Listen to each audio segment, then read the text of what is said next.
Devon had already served at Bagram, but it was still a shock to realize how big the remote base was when she landed. Stepping off the tail ramp of the C-17 Globemaster with all her gear, she looked around in awe at the small city before her. "Home, sweet home," Will said beside her, lugging his own duffel. "Looks a hell of a lot better than it did after the Russians used it. Does it ever?" She scanned for her friend Candace, who'd been there for over a month on her own tour as an Air Force Spectre pilot. She'd also contacted Ryan and Cam, but only a few hours before her flight to Germany, so they wouldn't have a chance to reply. Almost a month had passed since Ty's funeral, but her feelings for Cam hadn't faded. She wasn't sure she was ready to see him again quite yet. She thought of the emblem she was cross-stitching, tucked away safely with her gear. She had stitched Ty's name above the pararescue angel with her spread wings surrounding the globe, and beneath, the words, "that others may live."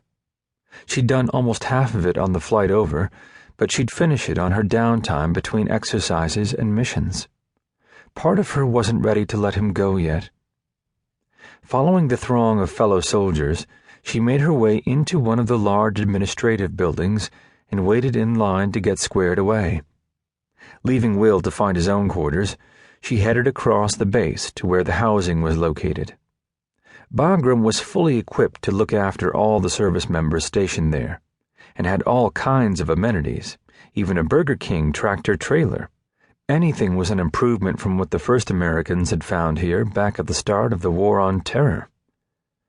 Devon noted signs with red triangles that still lined the edge of the roads, warning people of uncleared terrain outside the security fences. Ahead of her, a group of women came out of another building.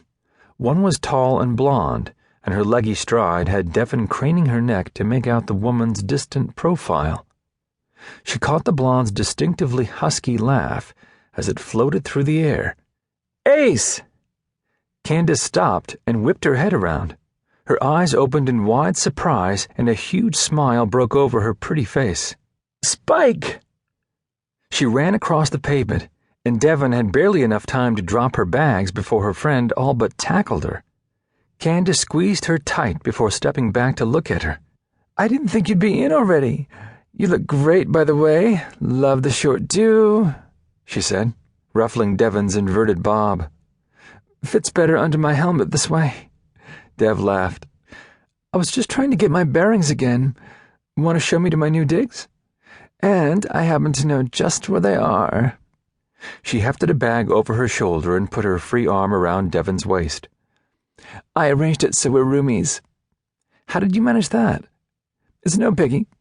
2 of the other girls in our hut are Army, so you'll be in good company.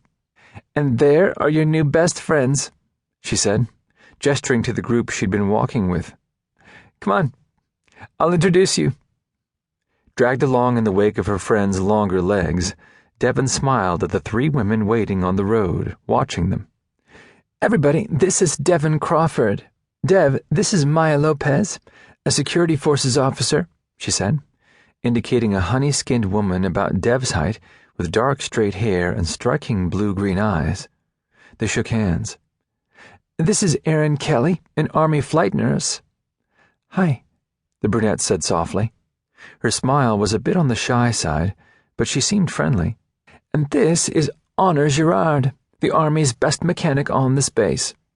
"I try," Honor said with a grin, tossing her cap of strawberry blonde hair. Candace grabbed the dropped bag and took Devon's elbow. "Okay, pleasantries aside, let's get this girl squared away and get some chow into her." Devon rolled her eyes as her friend dragged her along. "Some things never change, I guess. Ace likes to think she's my keeper." "Yeah," Maya answered, her dry tone holding the faintest trace of a Latin accent. "We've noticed..."